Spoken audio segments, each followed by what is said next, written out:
Now,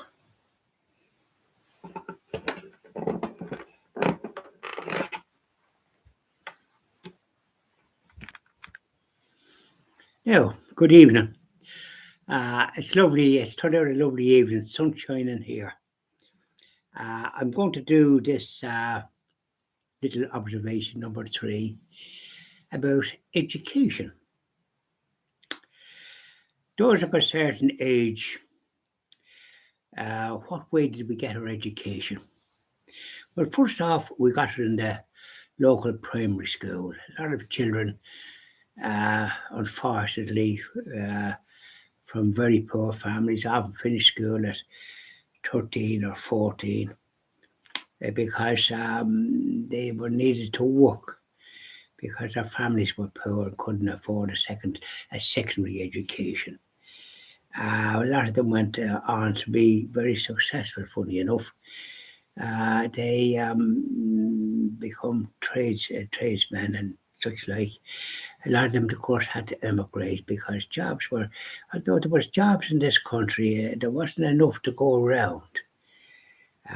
Particularly when you were living in a rural area. And my father was a Garda and he was stationed in Boyle County Roscommon. So if you wouldn't have much chance of getting jobs in that general area in local towns. I mean, though Boyle was a prosperous town, a good town in my young days, quite a busy town and a lot going for it.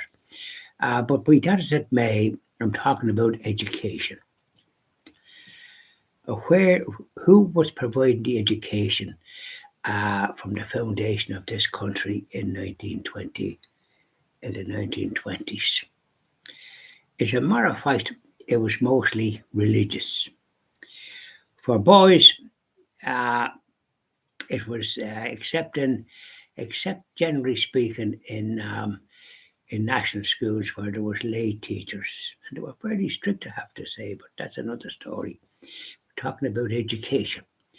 And then for boys also, we say for it that got a secondary education, you had a variety of people given the education. You have Christian Brothers, Presentation Brothers, Marist Brothers, De La Salle Brothers. You had Jesuits, Blackrock College, and Belvedere College. Well, I don't know about Blackrock. Belvedere College would have been one. Jesuits. Then there was the Holy Ghost Fathers. I think that was Black Rock. I'm not 100% sure. There was Holy Ghost Fathers, and then there was Oblates of Mary Immaculate. They gave a secondary school education, mostly boarding schools. It's a tough assignment, if I may say so. Mum's the word on that. And then there was Holy Ghost Fathers, Jesuits. There was another one. There was another priestly order, or rather, priestly order. But they're the ones I kind of just know, kind of pretty good. And then for girls, there was education provided by mostly, as I say, secondary education was mostly by nuns. And you have the Sisters of Mercy, the Presentation Sisters, founded by Nan O'Neill in County Cork, marvellous organisation for the poor when it was founded in the 1700s. So they're going back a long way, providing education. And that was their role and their vocation. And you had Ursuline sisters in this country of Ireland. I think they went abroad as well. Ursuline sisters, Loretta sisters, Marist sisters. Was there another one? It was those anyway. And they provided great education. In Carrick-on-Shannon now, for example, where the Presentation Brothers were, there was Marist sisters. And they provided secondary education for girls. And did a great job. And in Boyle then you had the Sisters of Mercy. And they had great jobs for girls because there wasn't much opportunities for jobs for girls in the local area, except in family stores or in drapery stores. And sometimes you had to be an apprentice at that. And then when you were qualified, off you went somewhere else. So This I'm talking about now in the private sector, but in the Sisters of Mercy, and my friend Barry Feely from Boyle, County Roscommon, he wrote a book about the Sisters of Mercy in Boyle and gave them great credit. And some friends I had in that town, they had family members in the Sisters of Mercy. They were actually Sisters of Mercy, and they gave a great education to girls there, and girls got great jobs that might not otherwise got them in the civil service. Yeah, and it probably happened in other parts of the country also, by the nuns, the Ursuline sisters, and the Loreto sisters, and and the girls got a great education there.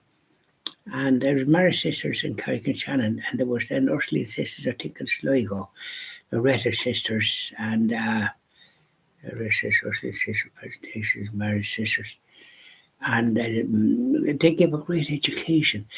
And my sister, I think, was educated by the Presentation nuns in Tuam, a boarding school, but she had very happy memories of it and did very well, thank you very much.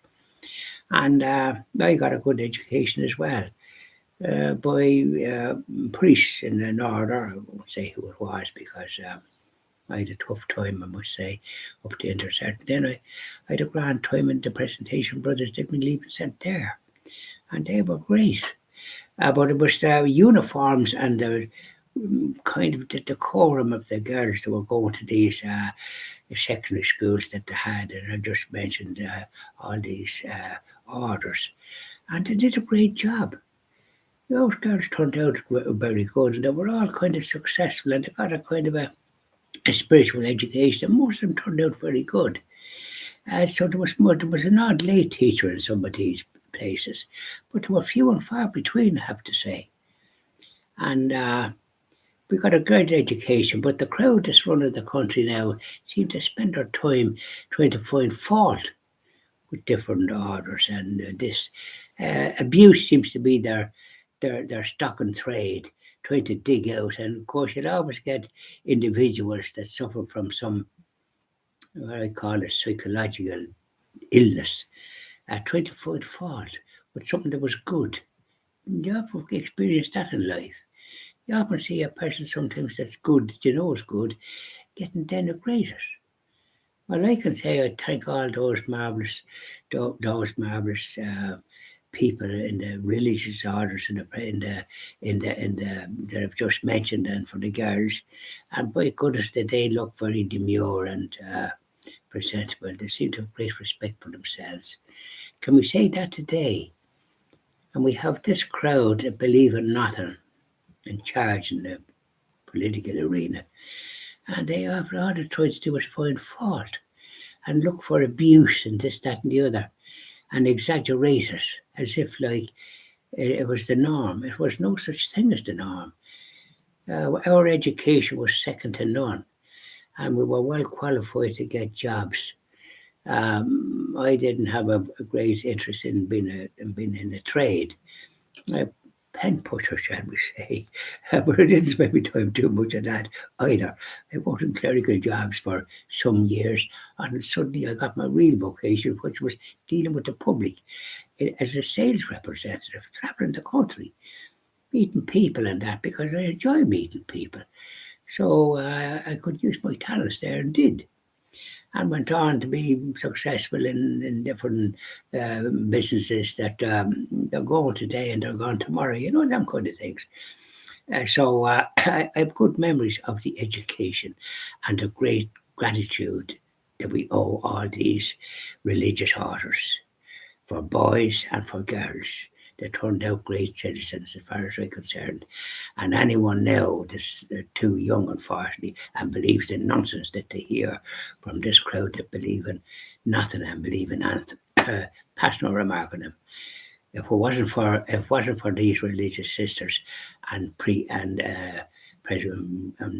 presentation Christian brothers and all the rest of us, uh, we wouldn't have had an education because the state there wasn't enough schools. There were schools, thank for goodness, and colleges, but there wasn't enough lay people. And now it's all lay people, isn't it? Are we any the better for it? At least more is getting an education, but is the result good? I have a feeling it's not. They're gone too secular. I don't know what they're teaching in schools, but they don't seem to me to have that decorum and respect that they had years ago. Now I know we can sometimes exaggerate these things a little bit, but that's the way my memory of it was anyway. So I'm just saying this for those of you that might hear a different narrative. Don't believe it. The voices of the people that support and are very gratified for the education we got from religious orders, both for the boys and religious sisters for the girls. We told them a great attitude, and I'm certainly thanked them from the bottom of my heart. Not alone did they give us an education, but they looked after hospitals, and they did a great job. They owed a debt of gratitude, and I certainly will do it, whatever professional matter. And I'm at trying to develop a Christian TV station, and with God's help, it will come to pass. And we will certainly give great credit to all these. I will be interviewing them if we can possibly come across some of them and thanking them from the bottom of our heart for the great good that they did. So there you are. There's a bit of news that you mightn't be aware of. And I hope it'll nourish your heart and soul. And we know them a great debt of gratitude. Thank you very much. Have a good evening. Bye now.